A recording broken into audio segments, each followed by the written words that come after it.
KBR Prime, podcast for curious mind.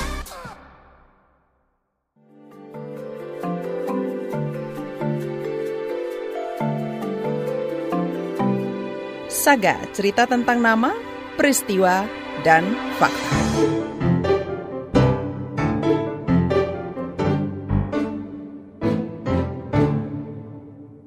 Media alternatif makin eksis berkembang di era digital. Keberadaannya memberi warna dan perspektif baru di dunia maya. Namun di sisi lain, posisi mereka rentan karena tidak terdaftar di Dewan Pers.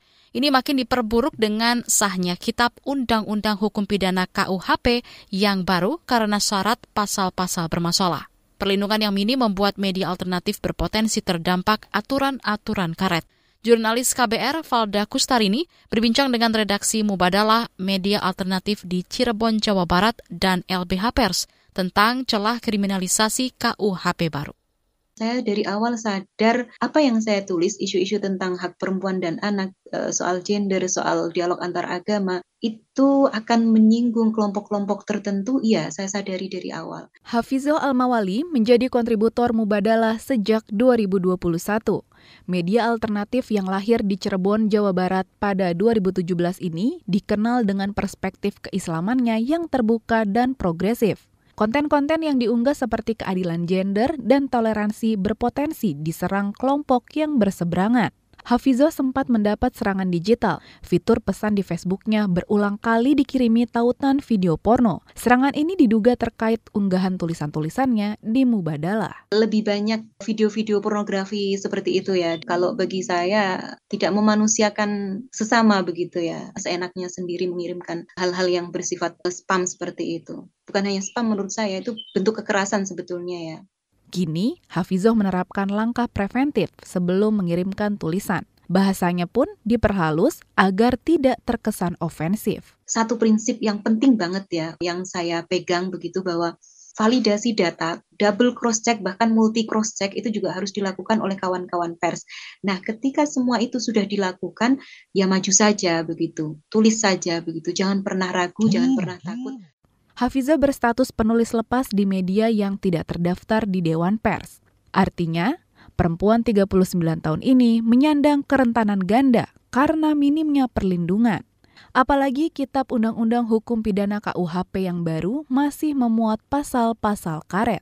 Misalnya pasal tentang penyebaran berita bohong atau hoax yang rentan dipakai untuk mengkriminalkan media alternatif. Di dapur redaksi pun mulai diterapkan sunting ketat sebelum menerbitkan konten, kata pemimpin redaksi Mubadalah, Zahra Amin.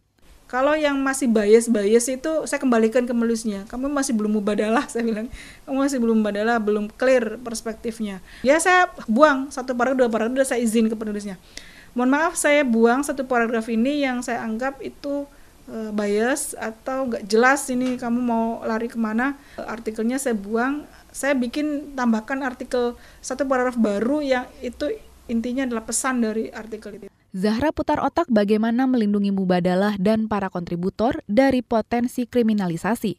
Di sisi lain, kepercayaan pembaca juga mesti dijaga. Harus ada proses review, kita lebih memikirkan dampak jangka panjang atau sustain berkelanjutan.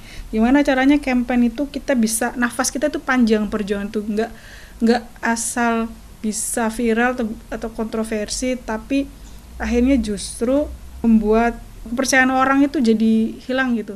Mubadalah patut was-was karena tren kriminalisasi terhadap media meningkat berdasarkan data LBH Pers periode 2019-2022.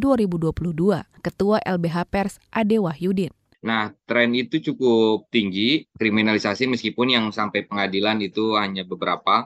Tapi dilaporkan saja itu sebenarnya sudah masuk ke kategori ya menakut-nakuti pers gitu ya. Itu yang potensinya sangat rentan saat ini. Apalagi khusus teman-teman di media-media alternatif ya, Persma ataupun media-media komunitas gitu dan sebagainya. Ade menyayangkan minimnya perlindungan terhadap media alternatif. Undang-Undang Pers hanya memayungi media arus utama yang terverifikasi Dewan Pers. Padahal, mestinya undang-undang itu melindungi setiap produk jurnalistik, termasuk yang dihasilkan media alternatif. Misalkan kita harus lihat dulu dari karyanya, kalau ternyata karyanya adalah produk jurnalistik, yang memang secara kompetensi kode etik jurnalistik terpenuhi, ya dia harus dilindungi oleh undang-undang pers gitu ya. Terlepas nanti badan hukumnya debatable, tapi kita harus melihat bahwa ini produk jurnalistik. Guna menutup celah kriminalisasi, media alternatif didorong untuk meningkatkan kualitas produk dan kapasitas jurnalis atau penulisnya. Redaksi juga bisa menerapkan strategi sensor nama untuk memproteksi jurnalis ketika meliput isu-isu sensitif. Redaksinya punya kebijakan untuk dalam kasus-kasus yang sensitif hanya menuliskan singkatan gitu ya. Itu akan setidaknya meminimalisir penemuan untuk mendoxing kurang lebih gitu ya. Di lain pihak, kapasitas penegak hukum juga wajib ditingkatkan agar tidak asal menafsirkan pasal-pasal di KUHP baru. Sehingga dorongannya adalah ya kalaupun nanti akan membuat semacam buku penjelasan ataupun mainstreaming gitu ya dari pihak penegak hukum, ya kita harus bilang bahwa pasal ini tidak boleh diterapkan kepada produk jurnalistik, pada kebebasan berpendapat gitu ya, sehingga nanti proses implementasinya yang di bawah-bawah ini juga cukup clear gitu ya, karena biasanya yang repot di bawah-bawah ini yang Ade mengingatkan kebebasan pers dan kebebasan berpendapat adalah pilar demokrasi. Ia menyinggung hasil riset Economist Intelligence Unit 2022 yang menyebut demokrasi di Indonesia stagnan. Ade khawatir sahnya KUHP baru bakal memperburuk kondisi ini karena memuat pasal-pasal bermasalah.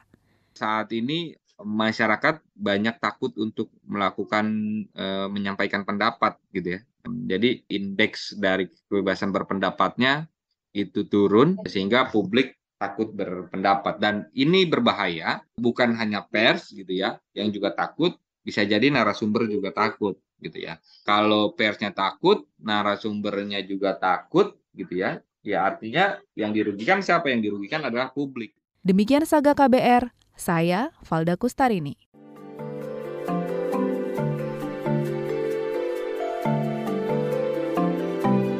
Saga, cerita tentang nama, peristiwa, dan fakta.